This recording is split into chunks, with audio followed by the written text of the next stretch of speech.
René de Santis, así que lo tenemos aquí con nosotros. Bienvenido, buen día y gracias por atender los días sábados, así que muchísimas gracias, René. Hola, buen día. ¿Cómo les va? ¿Cómo Muy andan? bien, ¿qué tal? Un Buen día. placer. Un gustazo, René.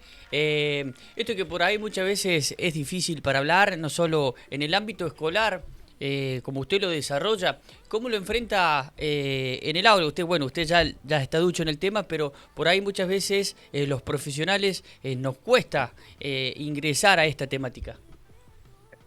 Sí, es una temática que genera mucha sensibilidad.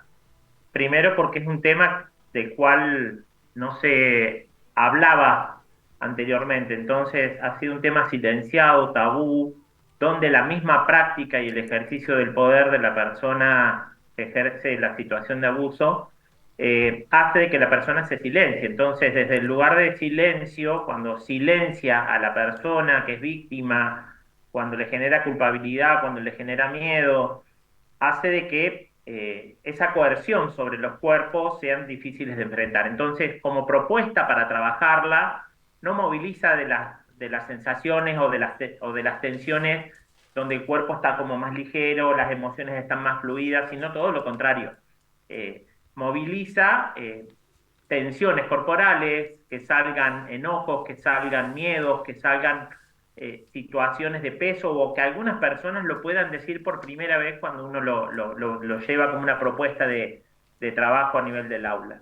Y metodológicamente, eh, digamos, no podemos llevarlo de una sola forma, simplemente lo que solemos hacer, la propuesta es tratar de mostrar qué es el abuso sexual, cuáles son las distintas formas de violencia sexual que hay y cuáles son los factores o los indicadores que nos hacen sospechar, sobre todo pensando en tratar de favorecer la prevención del abuso. Bien, René, Eso un poco como para empezar el diálogo y que intercambiemos. muy bien. Y en cuanto a, viendo desde el abuso de otra parte, ¿cómo estar eso que usted manifestaba de la parte del tabú, de hablar? Hoy en día también las redes sociales, cómo han impactado también en los jóvenes y cómo uno cuidarse, porque no solamente está un embarazo, sino HIV, sífilis, bueno, diferentes enfermedades y que por ahí en los tiempos nuestros ni siquiera nos explicaban cómo por ahí colocarse un preservativo. Sí, tal cual. Estas situaciones desde el tabú vienen, había una intencionalidad en quienes querían o no querían hablar de la educación sexual integral de determinados temas. Entonces, hay una intencionalidad de no hablar de algunos temas, o había, y la educación sexual integral con la ley 26150 que viene desde el año 2006, la propuesta ha sido completamente lo opuesto, o sea, hablemos de estos temas, informemos a la población sobre estos temas, es un derecho de las personas, y desde ese lugar esa información no solamente que genere que la persona pueda decidir sobre su cuerpo en forma informada, sino que tengan también la actitud y el acercamiento positivo hacia la sexualidad como para poder ejercerla sin violencia. Evidentemente que esa actitud lleva también a prácticas de cuidado, a prácticas preventivas. Ahora, no hablamos de esos temas y ocurre lo contrario. La pedagogía del silencio, la pedagogía del tabú, lo que generó en la educación sexual integral, primero es tener una información sesgada o parcializada en la realidad de lo que ocurría en la educación sexual, o sea, no era integral, era con fines más biologicistas o patologicistas, porque se hablaba de algunas enfermedades, pero no se hablaba de la integralidad de la sexualidad, se la miraba más desde el lugar de la relación sexual genitalizada y no de la sexualidad como todas las expresiones multidimensionales, psicológicas, sociales, culturales, históricas, éticas, espirituales, que tienen que ver con el desarrollo de la sexualidad de las personas. Entonces, desde ese lugar, parcializar, sesgar o hacer un reduccionismo de la información que se brindaba implicaba que las personas no tuvieran toda la información para cambiar esas actitudes o para generar acciones de cuidado. Esto generó de que nosotros tengamos hoy relaciones de violencia. Y dentro de la violencia se mueve por relaciones de poder, donde hay alguna persona que tiene algunos privilegios y ejerce el poder sobre otras, para un deseo propio, para satisfacer una necesidad propia sin el consentimiento de la otra persona. Entonces, desde el momento que no hay un consentimiento y la persona ingresa a veces hasta manipulada por estas relaciones simétricas, porque esto es lo que hacen las situaciones abusivas, manipular estas situaciones e ingresar a un contacto genital por deseo solamente de la persona que es victimaria, que es la que ejerce el poder. Esta educación sexual, como decían recién ustedes, no solamente es no hablemos del abuso, no hablemos de las relaciones violentas o de la violencia sexual, sino que existe un mito vinculado a esta temática, es de que pareciera de que hay más casos, que se está viendo más, y en realidad no es más que las situaciones que se veían antes, pero socializadas. ¿Qué quiere decir? Están apareciendo en los distintos medios de comunicación y porque los medios de comunicación son formas de acceso a la información, se ha generalizado ese acceso a la información, lo que tenemos que buscar es que esa información sea lo más científica, lo más validada y lo más actualizada posible, que no sea Claro. reducida, y desde este lugar es integral. Claro. Entonces, bueno, celebro este encuentro porque justamente tiene que ver con tratar de pensar estas temáticas en un lugar más integral y no solamente un lugar biologicista, patologicista o moralista. Bien, doctor, ¿cómo estamos en este sentido de aceptación, de apertura, de abrir este conocimiento de esta manera integral, completa, global, que abarque a todo el ser humano, a toda la persona? ¿Cómo estamos en esta evolución de la aceptación, de la apertura, por un lado, y cómo influye esto que usted decía recién, que en este momento se conocen más casos? En realidad son los mismos quizás que había hace mucho tiempo, pero los medios de comunicación, la apertura también y la velocidad, ¿es beneficiosa o también cómplice de estas situaciones? Yo creo que son ambas cosas, porque existe todavía un montón de gente que está informada, que sabe, que conoce, que sabe que es un delito, pero que no denuncian o que omiten. Entonces, del lugar de omisión, cuando yo más conozco y no actúo y no genero una acción de denuncia sobre estas situaciones, soy omitente. Entonces, desde ese lugar somos cómplices. Pero lo que tiene es la complejidad para llevarlo adelante. De hecho, que la ley, pensada en forma integral, está pensada para que nosotros abordemos una educación sexual integral, no está pensada para que lo veamos parcializada. Todo lo contrario, trabaja sobre cómo acceder a esta información, trabaja sobre la importancia de la autoestima para, por ejemplo, el inicio de las relaciones sexuales sean en la forma más tardía posible, o cuando la persona se sienta emocionalmente más segura, o cuando, por ejemplo, haya explorado su cuerpo y sus vínculos y no entrar simplemente porque mi entorno me lo dice que lo tengo que hacer o porque tengo la información para. O sea que esto es un mito. Por otro lado, las redes sociales han sido este lugar donde se ha socializado cuando existen muchas de estas situaciones, entonces pareciera que tener esa información más cercana al acceso, pareciera que fuera como que ha aumentado la cantidad de casos o de situaciones. Lo que sí se ha generado es más visibilización, o Claro. sea, está más puesta en pantallas, entonces el acceso a ver estas situaciones cuando la gente se anima a hablar. Las estadísticas de los estudios, desde que se viene trabajando en la ley, hablan que casi el 82% de las personas que han denunciado o han dicho sobre una situación de abuso lo han hecho en el marco de la Ley de Educación Sexual Integral. O sea, en los espacios donde se ha llevado la ley para hablar sobre esta situación problemática.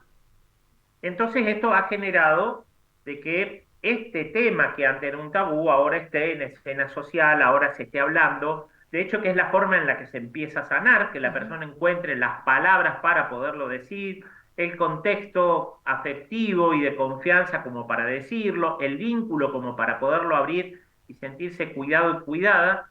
Y con respecto a esto hay un hecho muy importante que les quería comentar que tiene que ver con un hecho de la práctica también sobre estos temas, que cada vez que nosotros abrimos a hablar sobre este tema, empiezan a empoderarse las personas o empiezan a encontrar las palabras para poder decir aquello que le pasó y que lo tenían callado, olvidado, dormido. o acomodado, supuestamente acomodado, porque en general estas tensiones aparecen en la vida sexual de las personas sexoafectivas y sexogenitales con cierta fuerza, porque pueden aparecer con conductas desadaptadas, fóbicas, con conductas antisociales hacia la sexualidad, cuando han estado sometidas a situaciones de abuso. Entonces, empezar a decirlas, empezar a nombrarlas, resuenan cada vez que nosotros abrimos esta temática. En el caso de la práctica, no solamente aparecen en el consultorio más o se empiezan a ver en las redes porque alguien vio que le pasó determinada situación y se enciende esto que estaba apagado o reaparece esto olvidado como mecanismo de defensa de alguna niñez que no sabía cómo procesarlo o cómo digerir emocionalmente esta situación de violencia, aparece en distintas edades. Cuando la persona encuentra un entorno social o una confianza que le brinde esa posibilidad de hablar, lo que a veces es el silencio y la escucha para que la persona se pueda expresar, y empiezan a aparecer estos datos nuevos, ¿no? Personas que lo dicen por primera vez, otras que dicen, miren, a mí me pasó, y en el caso, por ejemplo, en la facultad ahí, nosotros tenemos una herramienta para trabajar pedagógicamente en cada encuentro, que es el registro de una bitácora personal, donde la persona, de cada tema que se va trabajando, va haciendo un proceso personal de registro de lo que le sucede en sus emociones, en sus sentimientos, en sus sensaciones, en sus relaciones con los pares, con el tema, con sus vínculos sociales. Entonces, todo esto hace que cuando tienen que hacer la evaluación y tomar registro de lo que les fue pasando durante todo el año, lo mencionan, cuando no lo han podido decir oralmente, lo mencionan por escrito, como diciendo, bueno, a ver, hasta acá me animo, hasta acá lo puedo decir, pero sigue siendo esa puerta abierta para poder hablar sobre esta temática. Doctor, hablaba recién, bueno, de la importancia y del reconocimiento y de que la ley también ampare estas situaciones de la visión integral de esta parte de la vida y del ser humano y de nuestros cuerpos, que es lo sexual, visto de manera completa.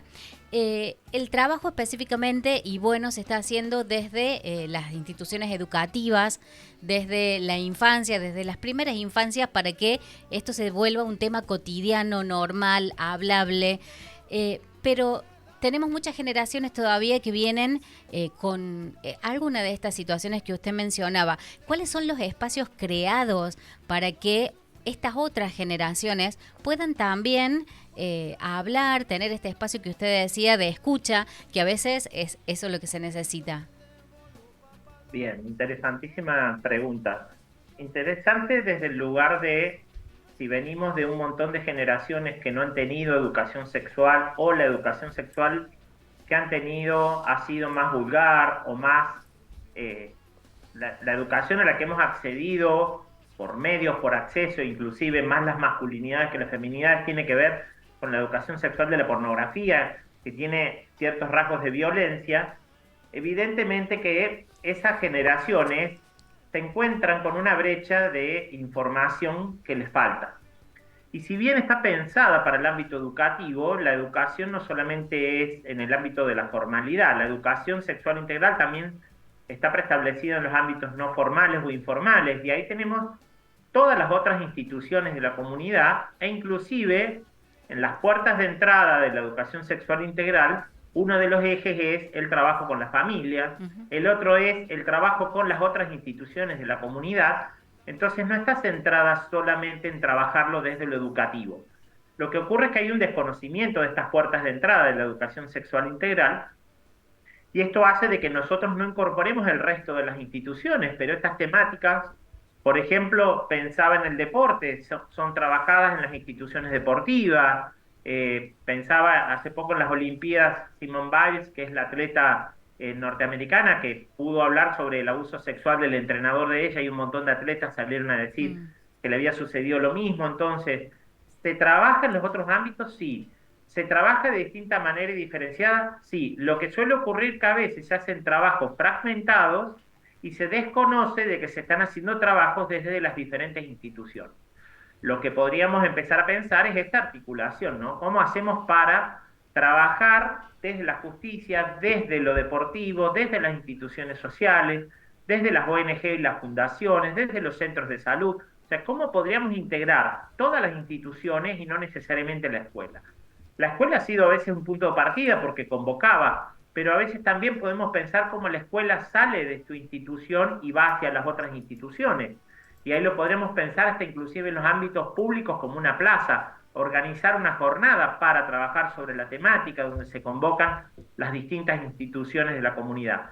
Inclusive en la Universidad Provincial de Córdoba está la formación de pedagogía social en la que yo doy clase, y la pedagogía social se encarga también de ser ese nexo, esa comunicación, esa articulación entre los distintos saberes formales e informales, y la comunidad, ¿no? Y los territorios. Entonces, me parece de que la información, los datos, los cuadernillos para organizar o para planificar están. Lo que suele ocurrir que sigue existiendo un desconocimiento. Entonces, lo que yo propongo es convoquemos, no hay forma de pensar una educación sexual si nosotros no integramos a la familia que no ha tenido educación sexual integral. Claro. Lo pensaba en el ámbito de la discapacidad, yo doy también en el profesorado universitario de educación especial lo que es la ESI con perspectiva de discapacidad, y el abuso sexual es un 40% más frecuente en las personas con discapacidad que sin discapacidad, sobre todo cuando la discapacidad es visual o intelectual, que la persona no se anticipa a las situaciones que vienen de manipulación y de abuso de poder, ¿no? Claro. Entonces, Claro. ¿cómo no incorporar esa familia? Tenemos que animarnos a trabajar esa educación sexual en los distintos contextos. Sí tenemos que resolver, quienes acompañemos esos procesos, nuestra propia historia de vida, nuestras tensiones, nuestros miedos, si no estos temas no van a interpelar la historia propia o la biografía propia, ¿no? Claro. Bien. Doctor, si bien la educación sexual integral es joven, muy joven, casi podríamos decir que está en pañales, ¿cuánto nos falta lograr integrar o articular todas estas esferas dentro de nuestra sociedad para decir que estamos en condiciones de hacer madurar a todas las personas, nos incluimos? Sí, yo creo que esto es muy interesante trabajarlo desde, si uno lo piensa, que es una política pública, porque está todavía como una política pública y la podemos defender desde ahí, entre tener un derecho y que el derecho se ejerza hay una brecha.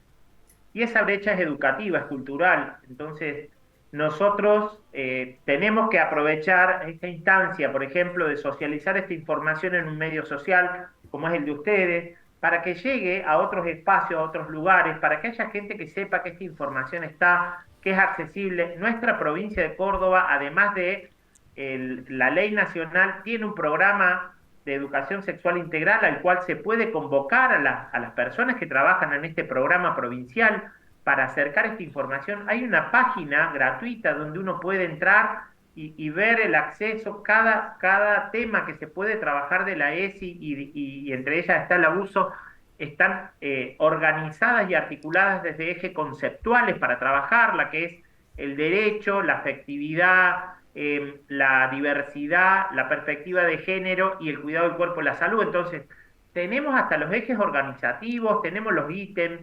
Lo que tenemos que encontrar son voluntades, lo que tenemos que tratar de pensarlo es en estas solidaridades humanas de encontrarnos, en socializar esta información, en tratar de brindar esos lugares donde podemos acceder a esta información, y después tratar de hacer esto, ¿no?, de las redes, ¿no? Claro. Tender redes. Estas temáticas no se pueden trabajar si no es en contacto con redes.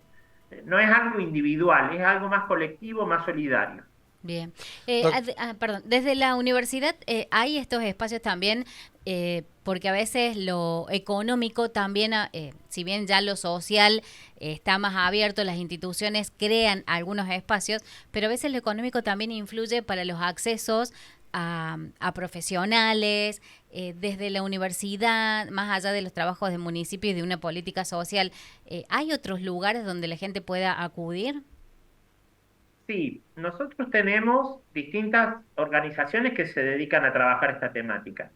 Hay fundaciones, hay ONG, hay instituciones que son políticas provinciales, hay algunas que son regionales. Entonces, nosotros tenemos que conocer que también existen esas redes, que es donde uno en general referencia para hacer una denuncia. Uh-huh. Además de hacer estos lugares donde nosotros tenemos para ejercer denuncias, existen distintas organizaciones que se dedican también a dar capacitaciones, a tratar de brindar esta información, a acompañar los procesos de cómo interpretar y proponer una actividad que tenga que ver con esta temática. Y por ejemplo, las instituciones educativas cuentan con el ámbito de la extensión. Las actividades extensionistas de una facultad o de una universidad tienen la tendencia de no quedarse en que solamente es para el ámbito de las personas que conviven en la institución, sino que es una salida a la sociedad, es llevar esa información para que también pueda participar la sociedad. Y muchas veces son de acceso virtual, o sea que lo que uno sí tiene que disponer es la accesibilidad al medio tecnológico o a un internet o una base de datos para poder acceder, pero se dan capacitaciones. La semana pasada una de las capacitaciones que se dieron era abierta a la comunidad, entonces cualquier persona de cualquier ámbito que tuviera conexión o que tuviera un medio de acceso móvil, sea celular o computadora, podía acceder, podían juntarse grupos de personas como lo han hecho en algunos lugares y era abierta a la comunidad. Entonces, Claro. no solamente una institución educativa participa en el ámbito interior de su facultad o universidad, sino que la extensión permite salir a los territorios. Nosotros estuvimos trabajando con un proyecto con estudiantes, docentes, egresados, donde no se trabajaba en el ámbito de la universidad, se llevaba la educación sexual a los distintos cuerpos y territorios, o sea, salíamos de la institución educativa a trabajarlo en la comunidad, que era, si se quiere, era otro de los lugares u otra de las instancias que se puede planificar, y que eso es una distribución que se sustenta con algún plano político de la universidad, pero que no se trabaja dentro de la institución, sino que va a los territorios para que esos otros lugares, que a lo mejor no tienen el acceso a la universidad o tienen la falta de recurso económico para el traslado, lo puedan tener en otras instancias. Doctor, ¿cuánto nos dejó también, si bien ya hace un tiempo, la pandemia en cuanto a la salud sexual? Porque por ahí escucho mucho así, es normal, todo es normal, como que fuese que si nos vuelven a encerrar se acaba el mundo de nuevo. Se ha producido como no sé si una especie de liberalismo, pero no sé si controlado o excesivo. Sí, con respecto, acá voy a unir un poco eso que acaban de preguntar con una de las cuestiones que hicieron en el primer bloque, que tiene que ver que post pandemia, si hubo una redistribución desigual de los recursos para la educación sexual integral, eso se notó. ¿Por qué? Porque la distribución económica fue para cubrir las necesidades emergentes y lo que pasó es de que se le quitó recurso económico a los planes y proyectos. Y entre ellos, la educación sexual integral ha sido uno de los lugares donde no hubo mayor redistribución para métodos anticonceptivos, métodos de barrera.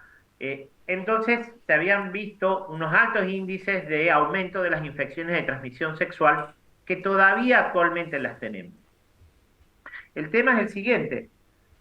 Si nosotros pensamos de lo educativo, la materia que menos se dio durante la pandemia fue ESI, y donde menos se dio todavía ha sido en las escuelas especiales. Entonces, para que miremos cómo hay desigualdades de acceso a la información, Claro. pero también en esto de pensar en las infecciones de transmisión sexual que ha sucedido post pandemia o durante la pandemia, es que cuando uno trabaja los espacios donde uno socializa, o los cuerpos con las personas que uno socializa, uno trabaja en el ámbito de lo que significa lo íntimo, lo privado y lo público. ¿Qué pertenece a cada área? ¿Qué pertenece a cada sector? Y lo traspolamos también a las partes del cuerpo. ¿Cuáles son esas partes del cuerpo? Íntimas, privadas y públicas. ¿Cómo son los acercamientos? ¿Cómo son los vínculos? ¿En qué momento consiento o no que mi cuerpo sea tocado? ¿Cuándo dejo de consentir? Entonces, todas estas situaciones que se trabajan desde la educación sexual integral y que fueron vulneradas en pandemia, en un contexto donde las personas se encontraban en pocos espacios, con poca movilidad y con poco contacto, y las violencias aumentaron. Esos espacios íntimos dejaron de ser íntimos, esos espacios públicos no estaban, los privados estaban condicionados, entonces hubo como un acercamiento no tan positivo hacia las sexualidades que involucró que algunos cuerpos, sumado a la falta de recursos de acceso a los métodos anticonceptivos o de barrera, se expusieran a tener algunos contactos físicos sin toda la gestión de los cuidados. Y evidentemente esto impactó en la salud, en el cuidado del cuerpo y la salud. Y esto ha generado que todavía tengamos algunos índices aumentados de violencia sexual, de violencia de género, de falta de cuidado del cuerpo y la salud con el aumento de las infecciones de transmisión sexual, que estamos intentando tratar de revocar o de resignificar con información, con más educación sexual, con tratar de que los planes sigan funcionando, más allá de que pueda haber distintos tipos de decisiones políticas, ver cómo resignificamos con los planes y proyectos que sí siguen funcionando, ¿no? Claro.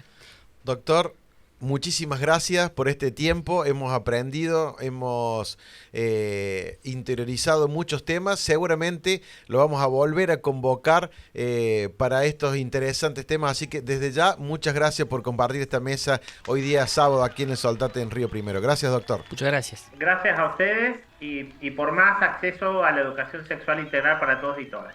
Gracias. Gracias. Muy bien.